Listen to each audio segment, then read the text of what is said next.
अवधूत चिंतन श्री गुरुदेव दत्त श्री स्वामी समर्थ। माझ्या चॅनलमध्ये तुमचं सगळ्यांचं मनापासून खूप खूप स्वागत, आभार।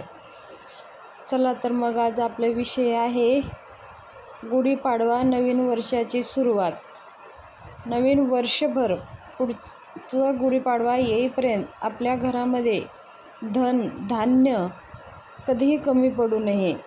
आपल्या घरामध्ये कधीही पैशाची चणचण भासू नये। आपल्या घरामध्ये अन्नधान्याची कधीही कमी पडू नये। धन येण्याचे अनेक मार्ग प्राप्त व्हावं, घरामध्ये सुख शांती समृद्धी नांदावं आणि सगळ्यांचं आरोग्य चांगलं राहावं, सुख समृद्धी सगळ्यांची यश कीर्ती प्राप्त व्हावं आणि प्रगतीची वाटचाल अशीच वाढतच जावी। म्हणून गुढीपाडव्याच्या दिवशी, नवीन वर्षाच्या दिवशी असे काही विशेष उपाय आणि तोडगे करायचे असतात। पूजाविधी आपल्या आपल्या परंपरेनुसार, आपल्या ज्या काही चालीरीती चाललेल्या आहेत, परंपरा चाललेली आहे, त्याप्रमाणे आपापल्या पद्धतीने करायचं असतं। जसं कुणाकडे गुढी उभा करतात तर कोणी गुढी उभा करत नाहीत। जसे जशी ज्यांची रीत आहे, तसं ज्यांची चाली प्रथा आहे, तसं आपलं करायचं आहे।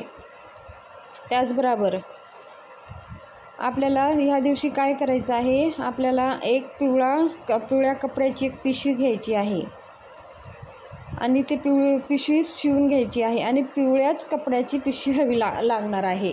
पिवळाच कपडा आपल्याला नसेल तर तुम्ही आधी बाजारातून तुम्ही त्याची जुडाजुडं करून घ्या। हे आपल्याला पाडव्याच्या दिवशी करायचं आहे आणि पिवळ्या कपड्याची पिशवी तयार करून घ्यायची आहे आणि त्याच्यामध्ये आपल्याला एक मूठभर गहू घ्यायचा आहे आणि एक रंगारी हिरडा घ्यायचा आहे आणि तांब्याचे पावले, तांब्याचं एक नाणं, त्याचबरोबर नागकेसर आणि थोडीशी मीठ हे त्या पिवळ्या कपड्याच्या पिशवीमध्ये घालायचं आहे। ते घालून त्याला पिवळ्या धाग्यानंच ती पिशवी अशी गच्च बांधून त्याची पोटली तयार करून घ्यायची आहे, छोटीशी पोटली तयार करून घ्यायची आहे। आणि पाडव्याच्या दिवशी आपली नित्यपूजा झाल्यानंतर देवघरासमोर बसायचं आहे। एक तुपाचा दिवा आणि धूप लावून घ्यायचं आहे आणि बसायचं आहे। उजव्या हातामध्ये ती पोटली आपल्याला घ्यायची आहे आणि हे घरच्या मुख्य पुरुषांनी केलं तरी अतिउत्तम, जर नसेल तर घरच्या मुख्य महिलांनी करायचं आहे आणि सगळ्या घरातल्या लोकांनी एकत्र बसायचं आहे। देवासमोर बसून अगरबत्ती लावून उजव्या हातामध्ये ती पोटली धरायची आहे। एक माळ श्री स्वामी समर्थ म्हणायचं आहे। एक माळ श्री लक्ष्मी गायत्री मंत्र, ओम महालक्ष्मीची विद्महे विष्णू पत्नीचे धीमी तन्नो लक्ष्मी प्रचोदयात। एक माळ विष्णू गायत्री मंत्र, ओम नारायण विद्महे वासुदेवाय धीमी तन्नो विष्णू प्रचोदयात। हे एक माळ नवार्णव मंत्र, ओम ऐं ह्रीं क्लीं चामुंडाय विच्चे, हे एक माळ म्हणायचं आहे।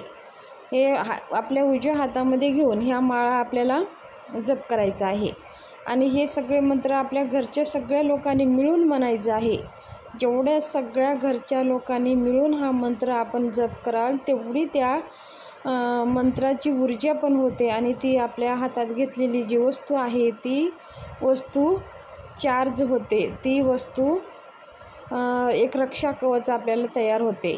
आणि मग हे सगळी आपले मंत्र जप झाल्यानंतर एका पाटावर ठेवायचं आहे। पाटावर ठेवून त्या पोटलीला हळदी कुंकू लावून धूप दीप ओवाळून फुलं अर्पण करून एक खडी साखराचं नैवेद्य दाखवायचं आहे आणि धूपदीप ओवाळून घ्यायचं आहे आणि नमस्कार करायचा आहे। आपल्या घरामध्ये वर्षभर कधीही धन धान्य कमी पडू नये, असेच धन येण्याचे अनेक मार्ग प्राप्त व्हावं म्हणून विनंती करून ती पोटली आपल्या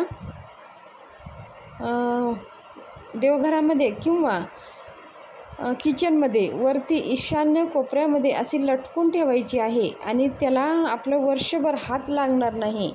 म्हणजे सारखं जिथं हात आपलं लागतं की रोज नित्य कामासाठी आपला हात तिथं जातं अशा जागेवर ती वस्तू ठेवायची नाही. जिथं आपला हात नेहमी लागणार नाही इथं असं ती पोटली लटकून ठेवायची आहे.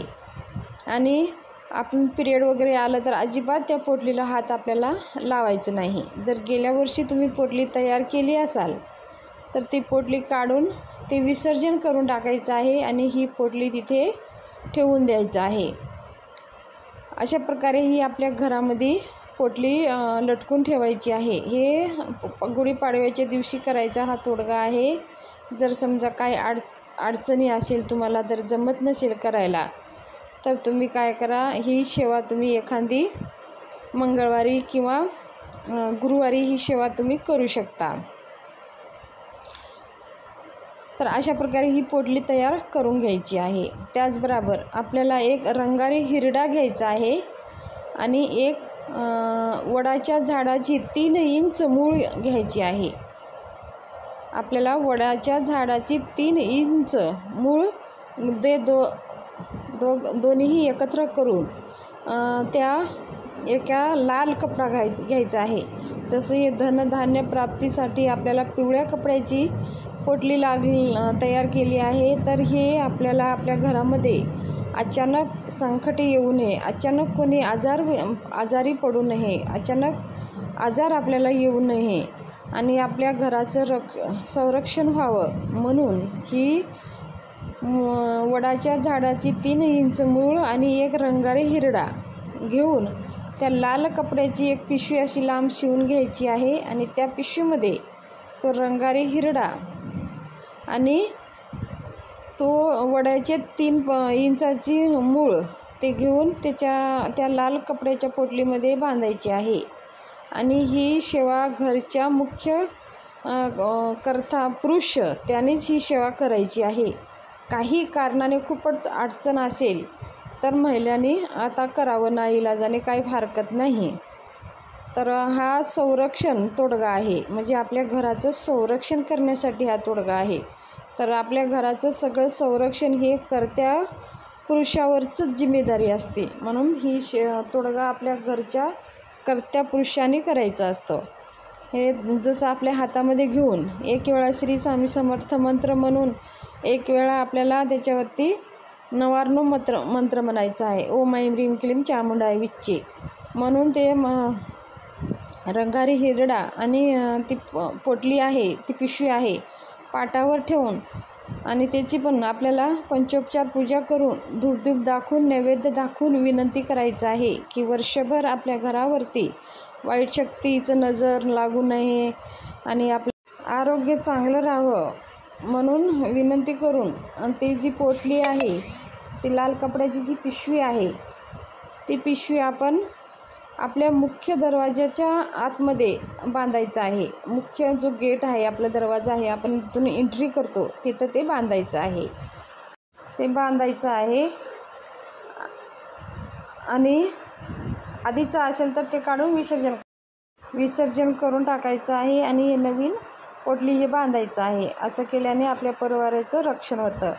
तर ही गुढीपाडव्याच्या तोडग्याविषयी माहिती तुमच्याशी शेअर करायची होती. माझी माहिती जर आवडली असेल तर माझ्या चॅनलला शेअर करा, सबस्क्राईब करा, लाईक करून व्हिडिओ जास्तीत जास्त ग्रुपमध्ये शेअर करा. धन्यवाद. शुभ दिवस जाओ.